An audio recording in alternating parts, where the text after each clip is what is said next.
திரு KCP 210 தொகுதிகளில் ஜெயிப்போம் அப்படின்னு தொண்டர்களுக்கு, கட்சி நிர்வாகிகளுக்கு நம்பிக்கையை தெரிவித்திருக்கிறார். அந்த அடிப்படையில் பார்க்கிற போது தேர்தலுக்கு முந்தைய பொதுக்குழுங்கிறது ரோட் மேப்பை போட்டிருக்கு அதிமுகவுடைய தேர்தல் பயணத்திற்கு, வெற்றி பயணத்திற்கு அப்படின்னு நம்பிக்கையோடு அணுகலாமா இந்த பொதுக்குழுவை? அதாவது தேர்தலுக்கு முந்தைய பொதுக்குழு என்கிற பொழுது வழக்கமாக நான் 1982 புரட்சித் தலைவர் எம்ஜிஆர் காலத்தில் முதல் பொதுக்குழு அட்டன் பண்ணேன். அன்றிலிருந்து இன்று வரை நடந்த பொதுக்குழுக்குள்ள புரட்சித் தலைவர் எம்ஜிஆர் காலத்திலேயோ அம்மா காலத்திலேயோ குறிப்பாக தேர்தல் நேரத்தில் கோடிட்டு காட்டுவாங்க. அரசியல் வியூகங்கள் தான் இருக்கும். அதாவது நம்ம யாரோட சேர போகிறோம், யார் நம்முடைய எதிரிகள், நம்முடைய வியூகங்கள் எப்படி இருக்கும், களத்தை எப்படி நம்ம தயார் பண்ணணும், இது போன்று தான் இருக்கும்.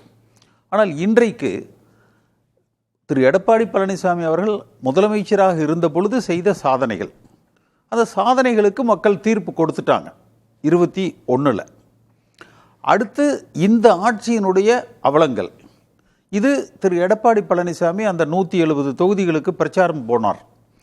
அப்போ செல்லுகிற காலத்திலேயே இன்றைக்கு அவர் பேசிய பெரும்பாலான விஷயங்களை அங்கே பேசிட்டார்.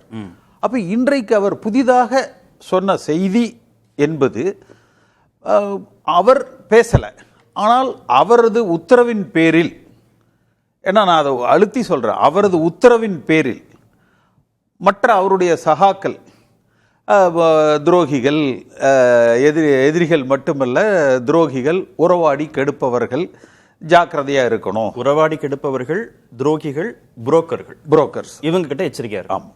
இது என்ன சொல்கிறாங்க, உறவாடி கெடுப்பவர்கள்னா பாஜகவை சொல்கிறாங்கன்னு நான் புரிஞ்சுக்கிறேன். ஏன்னா அந்த புரோக்கர்னு அவர் கொச்சையாக அந்த வார்த்தை தவறாக கூட இருக்கலாம். திரு குருமூர்த்தி அவர்கள் குறிக்கிறாங்களோன்னு எனக்கு ஒரு ஐயப்பாடு, அது தவறாக கூட இருக்கலாம், அது எனக்கு ஒரு ஐயப்பாடு. அது அப்போ ஏன் அவர்கள் மீது இவர்கள் சாடுகிறார்கள் என்றால், துரோகிகள் யாரு? அந்த ஒன்றுபட்ட அதிமுகவை விரும்புகிறார்கள் அல்லது அதற்கு அழுத்தம் கொடுக்கிறார்கள். எனக்கு இந்த பொதுக்குழுவில் ஒரே ஒரு புரியாத ஒரு விஷயம் என்னன்னா, கட்சிக்காரங்க எல்லாருமே குழம்பிடுவாங்க. விஜய்னு ஒருத்தர் கட்சி ஆரம்பிச்சிருக்காரு, அவர் திமுக அதிமுகவுக்கு போட்டியாக இருக்கிறார், திமுகவுக்கும் தாவேகாவுக்கும் தான் போட்டின்னு சொல்லி நினைக்கிறாரு. அதை பற்றின ஒரு வார்த்தை கூட விஜய் தானே நினைக்கிறாரு, ஒருவர் கூட பேசல. ஆமா சார், விஜய் தானே நினைக்கிறார், எடப்பாடி பழனிசாமி நினைக்கல. இல்ல திமுக அதிமுக இடையே தான் போட்டின்னு நினைக்கிறதுனால அவர் விஜயை கன்சிடர் பண்ணவே இல்லை. நான் சொல்றதுங்க கள சூழ்நிலைகள். இப்ப இன்றைக்கு அந்த பொதுக்குழு நடக்குது, பொதுக்குழு முடிஞ்சோடனே வெளியே வர்றாங்க. சில தொலைக்காட்சிகள்லையோ அல்லது செய்திகள் சோசியல் மீடியாக்கள்லையோ வைத்திலிங்கம் தாவேகாவில் சேருகிறாரா அப்படி ஒரு செய்தி வருது. அப்போ அதிமுக தொண்டர்கள் மனசுல இவர் என்னதான் 210 தொகுதின்னு உற்சாகப்படுத்தினாலும் உடனே அந்த உற்சாகம் போய் ஒரு சலனம் உண்டாயிடுது இல்ல. அப்ப நீங்கள் ஒன்று விஜய் உங்கள் நண்பரா, அது விஜய்னா தாவேகா கட்சி நம்மோடு உறவில் இருக்கிறதா, இல்ல நம்ம எதிர்க்கிறோமா, இல்ல தேர்தலுக்கு பிறகு பார்த்துக்கலாம்னு நினைக்கிறோமா, ஏதேனும் ஒரு நிலைப்பாட்டை. சரி, இப்படி யோசிங்களேன். 210 இலக்கு, ஒருங்கிணைப்பு குறித்து எந்த விதமான பேச்சும் இல்லை. அப்ப அதற்கான சாத்தியக்கூறுகள் இல்லை. விஜயை பத்தி பேசவே இல்லை. பாஜக கூட்டணியை பொதுக்குழு அங்கீகரிக்குது அப்படின்னா ஏன் அது ரோட் மேப்பா இருக்கவே முடியாதா? இதான் தெளிவா தெரியுதே. இல்லைங்க, நம்ம என்ன வேணாலும் நினைச்சுக்கலாம். நம்ம கனவு காண்பதற்கு எல்லோருக்கும் உரிமை இருக்குது. அப்துல் கலாமே அதை என்கரேஜ் பண்றாரு. ஆனா கள சூழ்நிலைகள், கள நிலவரங்கிறது அதிமுக தொண்டர்கள்ல இது சாதகம், இது பாதகம், நம்மை சுற்றி இருக்கிற புற சூழ்நிலைகள், இது உட்கட்சி சூழ்நிலைகள், இது நம்ம இந்த திசையில பயணிக்கிறோம், இதை நம்ம இப்படி நம்ம ஹேண்டில் பண்ணணும். இப்போ பூத் லெவல்ல, கிராம அளவில், பூத் லெவல்ல, கிளை அளவில் தாவேகா காரங்களை அவர்கள் எதிரிகளாக விரட்டி அடிச்சு எதிர்த்து அரசியல் பண்ணணுமா, நண்பர்களாக அரவணைச்சு செய்யணுமா, இல்ல என்ன செய்யறது அதே தெரியல. அதுவும் சொல்றாருல, தேர்தலுக்கு பிறகுதான் கூட்டணி அமையும், அப்போ வலுவான கூட்டணி அமைவதற்காக அதிமுக காத்திருக்கு, அமையும், நம்பிக்கையோடு இருங்கன்னு தானே சொல்றாரு. பல தடவை அவங்க அப்படி ஒரு கூட்டணியே இல்லைன்னு சொல்லிட்டு இந்த இடத்துல நான் திருப்பி இது யோசிச்சு பார்த்தேன். எனக்கு தோணுனது ஒரே விஷயம்தான்.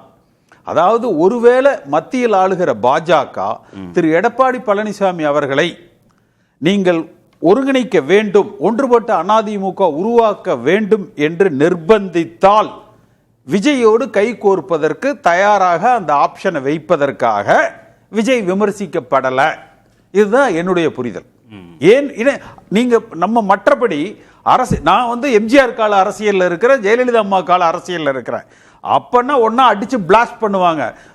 இவர் ஒரு சினிமா நடிகர், இவர் வந்தாரு. இப்போ இவர் கேபி முனுசாமியே விமர்சிச்சார் இல்லையா, இவங்க புதுசாக வந்தவங்கெல்லாம் இப்போ அரசியலுக்கு வர்றாங்க, போட்டி நமக்கு திமுகவுக்கும் உண்டானது தான், அவங்களை எல்லாம் புறக்கணிங்க, எல்லாம் சின்ன பசங்க. ஏதோ ஒரு செய்தி ஒரு டேக்அவே என்ன சொல்லுவாங்க. அது எந்த ஃபார்ம் இல்லை, எகெயின்ஸ்டும் இல்லை, எதுவுமே சொல்லலைன்னா அப்போ எடப்பாடி பழனிசாமி உள்ளுக்குள்ள திரு அமித்ஷா அவர்களுக்கு ஒரு செய்தி சொல்கிறார். நீங்கள் ஒரு அளவுக்கு மீறி எல்லையை தாண்டி ஒருங்கிணைக்க வேண்டும் என்று எனக்கு அழுத்தம் கொடுத்தால் பாஜகவுடனான கூட்டணியிலிருந்து வெளியேறி நான் விஜயோடு கை கோர்ப்பதற்கு கூட தயங்க மாட்டேன். இதுல பொதுக்குழுல திரு அமித்ஷாவுக்கான செய்தி இது. அதனாலதான் விஜய் விமர்சிக்கப்படவில்லை. இது அமித்ஷா அவர்களுக்கான செய்தி. இது ஒன்று. இரண்டாவது பார்த்தே அதனாலதான் அதனுடைய இன்னொரு பரிணாம வளர்ச்சி தான் அந்த புரோக்கர் உறவாடி கெடுப்பாங்க, ஜாக்கிரதையா இருங்கன்னா 2021 இதை செஞ்சாங்க. அப்ப இதுதான் மறுபடியும் அந்த பாஜக தான். இப்ப நீ ஒரு பாஜக ஏங்கிள் இருந்து கூட பார்த்தீங்கன்னா அண்ணா அப்புறம் அதே மாதிரி இன்னொன்னு என்ன சொல்றாரு, 18% வாக்கு அதிமுக 23%, 41%, 41.33%. அன்றைக்கு அண்ணாமலை உயர்த்திய வாக்கு சதவீதம், ஓபிஎஸ், தினகரன், தேமுதிக, பாமக ஒன்றுபட்டிருந்தது, எல்லாம் சேர்ந்த வாக்கு. ஆனா அதை அப்படியே கணக்கில் எடுத்துக்கிறார்.